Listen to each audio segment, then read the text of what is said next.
اتنی بڑی بات کہنے کی انہیں ضرورت نہ ہوتی۔ دوسری طرف جمی اوکیسن صاحب کی یہ کہتے ہیں کہ اگر پارٹی کے لیے ضروری ہوا تو میں استعفیٰ دینے کا بھی سوچ سکتا ہوں۔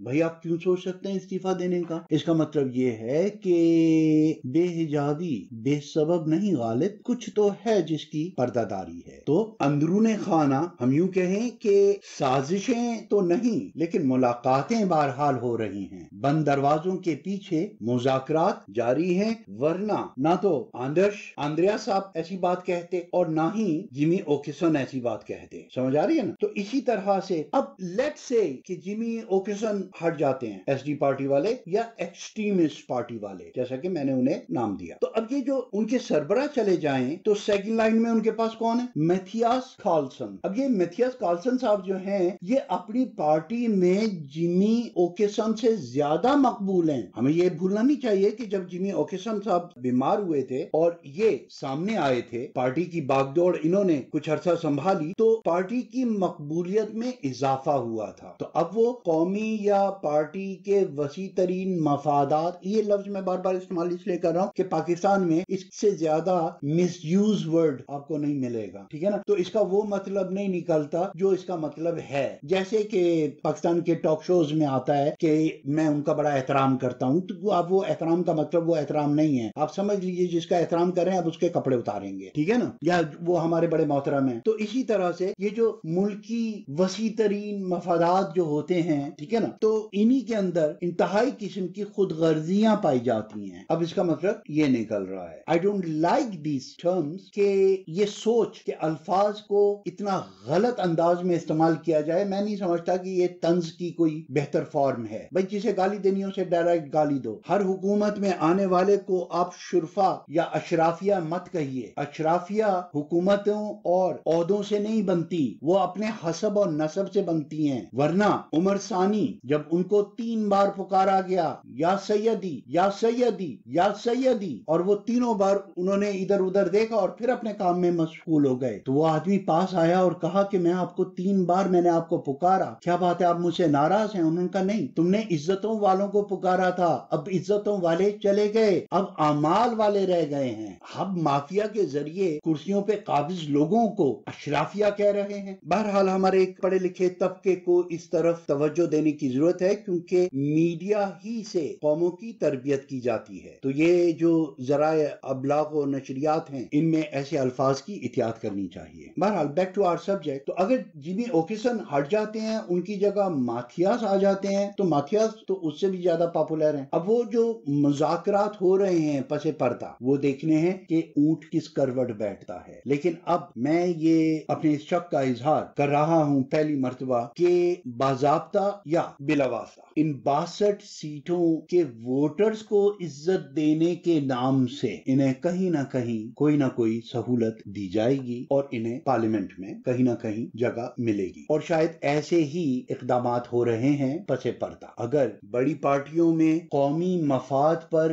حقیقی وسیع تر قومی مفاد میں کوئی لین دین نہیں ہوتا تو اولف کرسچنسن اس وقت تک حکومت نہیں بنا سکتے جب تک کہ سوشل ڈیموکریٹس کے گروپ انہیں سہولت فراہم نہ کریں، اور سوشل ڈیموکریٹس اس وقت تک حکومت نہیں بنا سکتے جب تک کہ الائنس کے گروپ میں سے انہیں کوئی سہولت نہ دے۔ اگر ایسا نہیں ہوا تو جمی اوکیسن کی حیثیت مزید بڑھ جائے گی۔ اب یہ کتنا وقت لگے گا؟ تو اس کا سمپلی جواب یہ ہے کہ یہاں پر بھی اوور گونگ ریئرنگ کہلاتی ہے، جو اسپیکر صاحب جس کا اعلان کر سکتے ہیں، اور وہ ہمارے ہاں جو عبوری حکومت کہلاتی ہے اس کا قانون موجود ہے، اور جو اس وقت بھی وہی کام کر رہی ہے، لیکن باقاعدہ عہدوں کا اعلان ایک متعینہ مدت کے بعد ہمارے اسپیکر صاحب اس کا اعلان کر سکتے ہیں۔ تو یہ کرائسس اس طرح سے نہیں ہے کہ حکومتی کام رکے رہیں گے، وہ چلتے رہیں گے۔ جیسا کہ میں نے کہا نا کہ الیکشن، حکومت، پارلیمنٹ وہ ایک علیحدہ چیز ہے، اور سلطنت اور اس کے کاروبار ٹوٹلی علیحدہ چیز ہیں۔ تو یہ لوگ جو حکومت میں